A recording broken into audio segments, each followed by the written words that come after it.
السلام علیکم ورحمۃ اللہ وبرکاتہ۔ ناظرین، امید ہے آپ سب بخیریت ہوں گے۔ آج میں آپ کے سامنے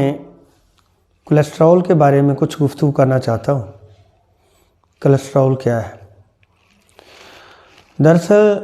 کولیسٹرول جو ہے ہمارے جسم میں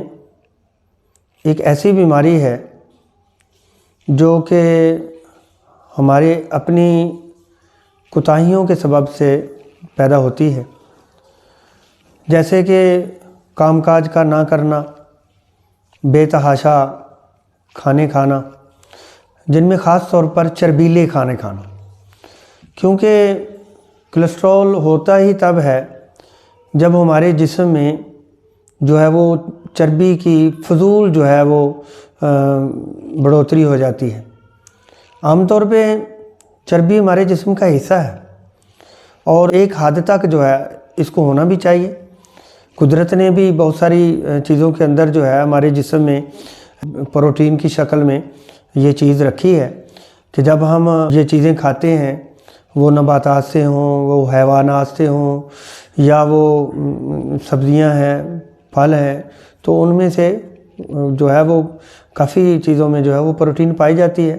جس کا لیول جو ہے اگر ایک حد تک ہو تو یہ ہماری صحت کے لیے بہت ضروری ہے۔ لیکن جب یہ ایک حد سے بڑھ جاتا ہے تو پھر جو ہے جس کو ہائی کولیسٹرول کے نام سے بھی یاد کیا جاتا ہے، جب یہ ہو جاتا ہے تو پھر انسان کے جو دل ہے، خاص طور پہ اس کی جو نالیاں ہیں، اس میں ایک وہ جو ہے وہ جمنے کا عمل شروع ہو جاتا ہے، یعنی ایک کلاٹ سا بننا شروع ہو جاتا ہے۔ یا بسا اوقات یہ ہوتا ہے کہ جو ہماری نالیاں ہوتی ہیں وہ شرنک ہونا شروع ہو جاتی ہیں، تو ایسی صورت میں جو ہے وہ دل کا دورہ پڑ سکتا ہے یا فالج ہو سکتا ہے۔ تو یہ خطرناک حد تک جو ہے انسان کو، ایون کہ انسان موت تک کے منہ میں جو ہے وہ پہنچ جاتا ہے اگر انسان جو ہے وہ یہ خیال نہیں کرتا۔ لیکن روزانہ